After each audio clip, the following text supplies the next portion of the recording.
Good afternoon, everybody. Wednesday, May 21st, and it is time for the continuation of the vinyl deep dive.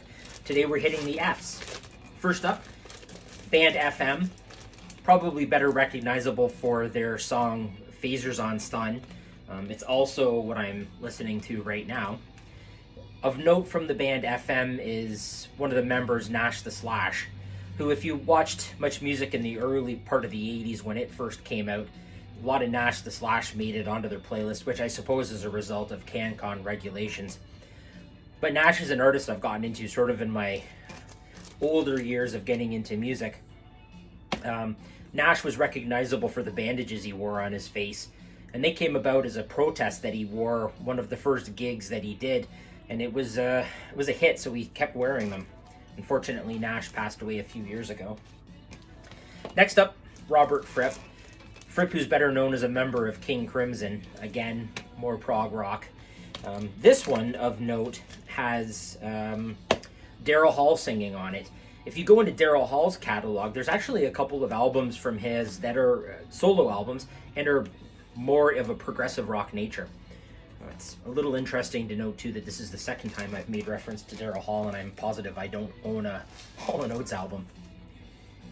Fistful of Dollars, soundtrack from some of the spaghetti westerns. This is one that I scored in a deep dive. Looks like I paid $5 for it. Fun album, just for some laughs. If you collected albums in the 70s, there's a good chance you had this one. So, of course, Frampton Comes Alive. It is what it is. It's regarded as one of the better live albums of all time, and it's definitely the best-selling Peter Frampton album. I was digging through to see where this sat on the all-time best-selling albums list, and it's not as high as I thought it would have been. Next up is an artist that sits pretty high on that list, and that's Fleetwood Mac. The Fleetwood Mac album, Rumours, is of course one of the all-time great-selling albums, and surprisingly, I do not own it on vinyl, though I do have a few Fleetwood Mac albums. Last album from my list is John Fogerty's Centerfield. And it's a pretty interesting album for one specific track, at least to me, and it's the song Vance Can't Dance. And it came as a result of a lawsuit that John Fogerty had with the owner and executive from Fantasy Records. Basically, the guy from Fantasy was suggesting that John Fogerty was ripping off CCR.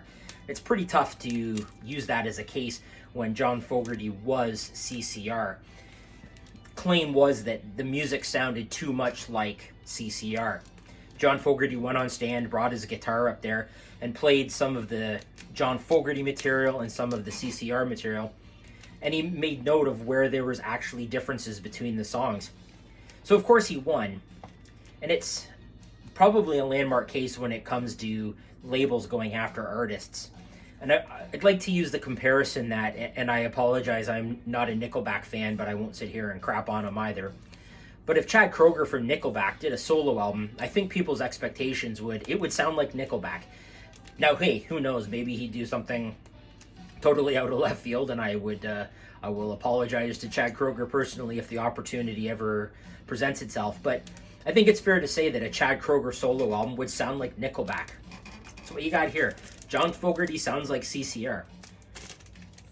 So that's it for F for today. We'll be back with some G's tomorrow. Talk to you then.